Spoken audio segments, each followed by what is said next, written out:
السلام عليكم ورحمة الله والصلاة والسلام على رسول الله. اليوم جيت نصور معكم كنتاكي دجاج، وبغيت نشارك معكم الطريقة ديالي. خديت هنايا واحد البول اللي درت فيه واحد الكاس قد 4 ديال الحليب، درت فيه عصير ديال حامضة، وهنايا درت فيه معلقة كبيرة ديال لاموطارد. اللي كان اول مره كيشوف القناه ديالي ما يبخلش عليا بلايك وابوني وبارطاجي لي لا فيديو.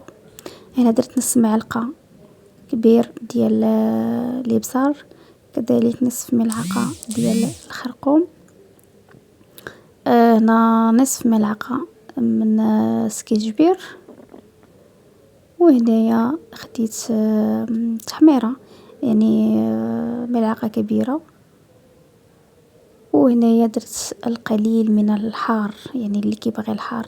هنا البودر ديال الثوم، واللي ما كانتش متوفره عندها البودر دير يعني ثومه عاديه محكوكه شي 3 ولا 4 ديال رؤوس ديال الثوم.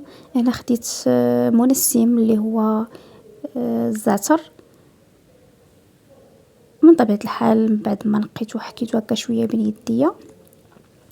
بالنسبه للتنسيم فكيبقى اختياري، درت الملح ودرت هنا بيضه كامله، ومن بعد غادي نخلط المقادير ديالي كاملين بفوي. ومن طبيعه الحال يعني الدجاج انايا دوك الفخيدات انا غسلاهم يعني من قبل، ودير لهم الملح والحامض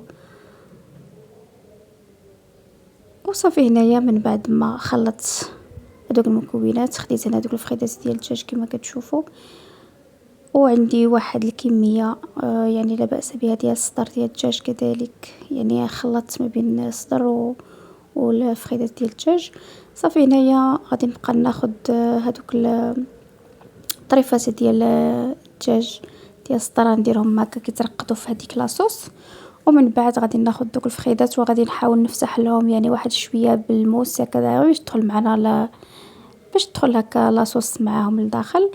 وصافي من بعد ما غادي نساليهم كاملين غادي نخليهم يباتوا ليله كامله. يعني كنتو تحتاجوهم مثلا في الغداء تبيتوهم بالليل، كنتو تحتاجوهم بالليل ديروهم الصباح وتخليهم هكذا يشربوا مزيان هكذا باش كيدخل معاهم هذيك لاصوص وكيجيو بنان بزاف.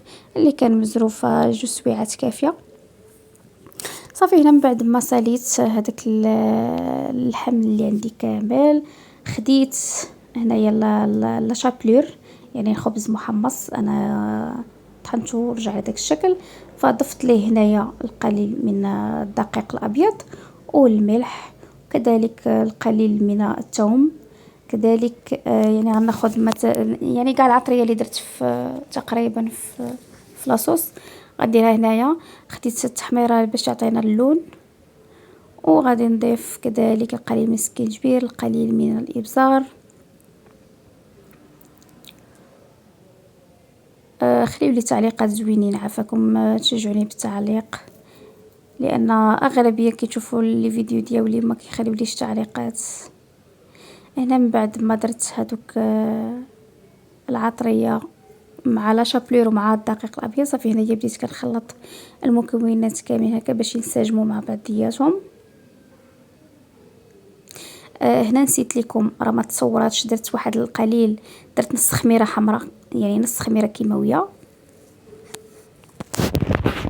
وهنايا كبيت الزيت يعني زيت المائده من طبيعه الحال ديال القلي، وغادي نديرو حتى يسخن مزيان مزيان فوق العافيه عاد. وغادي نديرو فيه هكا الدجاج ديالنا ونقصوا البوطه مزيان، يعني البوطه تجي ناقصه هكذا باش يطيب لينا الدجاج على خاطرو وماشي يتحمر ولا يتحرق من برا ويبقى من الداخل يعني اخضر.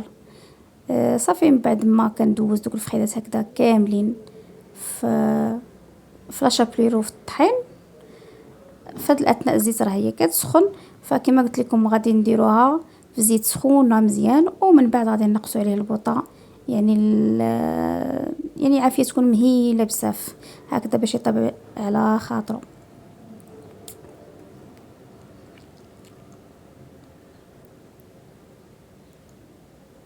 صافي غادي نبقى هكذا تنكمل الكميه كامله. هنا الزيت كما كتشوفوا سخنات مزيان، فصافي هنايا غادي نبقى نحط هذاك الفخيدات ديال الدجاج هكذا في الزيت.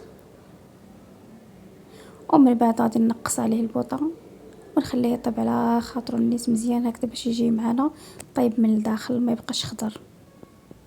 ايوا صافي ومن بعد ما طاب فكيجي هذا هو الشكل النهائي. هنايا انايا درت له رفقته يعني بالمايونيز وكيتشوب وبصحه والراحه.